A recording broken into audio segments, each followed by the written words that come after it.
An incredible story with all the elements that remind you that we have some amazing young people that truly care for our community.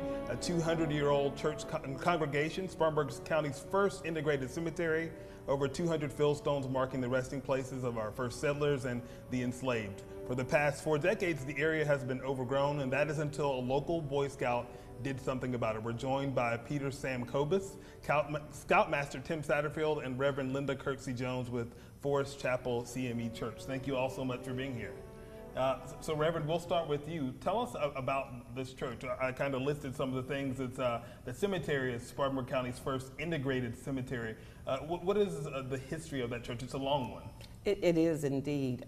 Forest Chapel CME Church is actually not located next to the cemetery. Mm-hmm. There's a little story about it that it originally was Foster's Meeting House, mm-hmm. and it was bought by a slave at the turn of the century once slavery was abolished. Mm-hmm. And so they were meeting there at Foster's Meeting House, doing lots of different kinds of activities and community things. But the cemetery went along with it.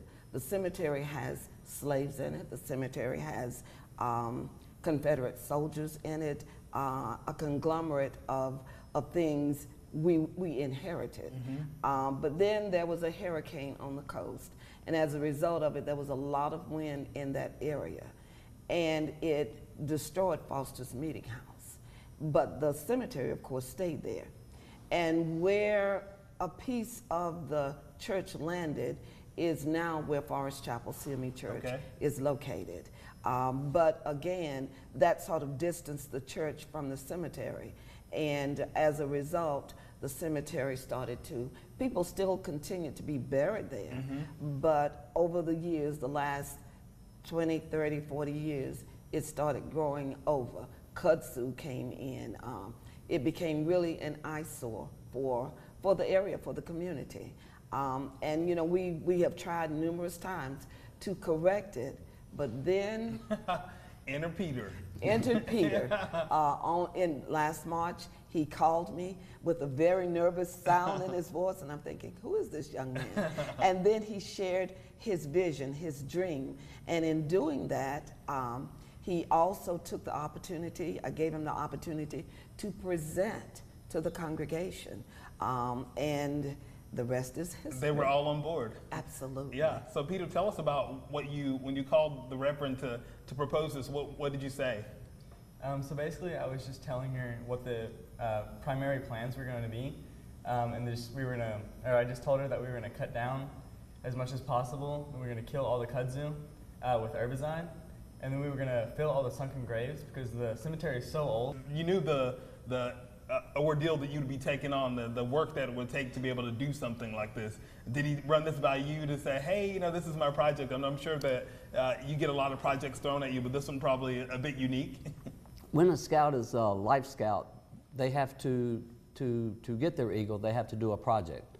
And the project is something that benefits the community. They have to plan the project, they have to develop the project, and they have to show leadership with the project. And Peter Sam project was very ambitious as opposed to building another picnic table or a bench. Exactly. And when he told me about it, I was very excited about it, that it was that it was obviously very different and something that had not been done. Yeah. The project, when I rode by and looked at the project and the cemetery, you know, we had no idea what he was getting ready to enter into. Yeah, and we have some pictures and videos of the work that went on with that. Peter Sam, how long did it take you to get it to the finished product that you were happy with? It took me about 7 months. Wow. And what were some of the difficulties with that? And I know you had a lot of friends and family and different folks that would come and help you with this. The main difficulty was just leading everyone. I had arranged 7 work days in which scouts, community members, friends, and some family came out and helped. Once they got there, I had to assign them different jobs and in order to complete the goals of that day. And what was the real draw to you for this cemetery and this space? Because like we said, you could have chosen any project to do. So I live on Falling Creek Road, so I frequently pass by the site, and my family just saw the cemetery, and then we looked into the cemetery a little bit and the history, and we were just saddened at what state it was currently in. There was a new sign there as well that you were able to put up? Yes, sir. We put up a sign honoring the cemetery. and marking it. And I hear that you're hoping to get this project an award or something. You're submitting it for an award as well? There's an award that's the Project of the Year, and it can award scholarship money to help me with college. I mean, and everybody wants that, right? Everybody That's wants great. that. You help a lot of boys kind of with their projects and help them do a lot of different things. What does this mean to you as a Scout Master to see students choosing projects that have meaning and substance and history to them? All of our projects are very important. I mean, they have to go through a board of review to make sure the project qualifies. This one, I've never seen the Eagle Board as excited as I have about this one. Troop 1 is the oldest Boy Scout troop in the state of South Carolina. We were founded 109 years ago, and Peter Sam is our 307th Eagle Scout. Wow. We're very proud of our history. Yes.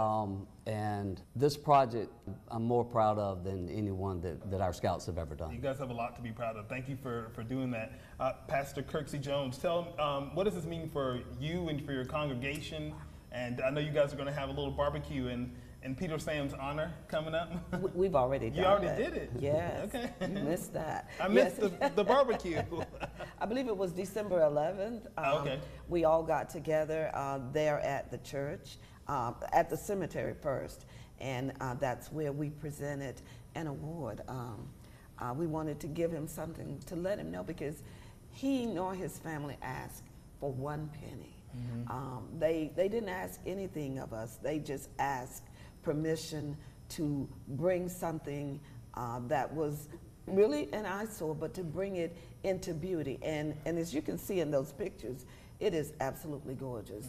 Members of my church who have loved ones there actually shed tears at the thought of now being able to go and honor their loved ones as they should. And it is all because of a young man who had a vision and shared it with us. So I just can't tell you how many persons in Spartanburg that it has affected.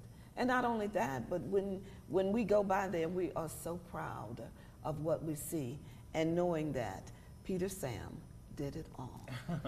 Well, thank you all so much. Congratulations on the project and for you guys sharing it with our viewers this morning. We appreciate it.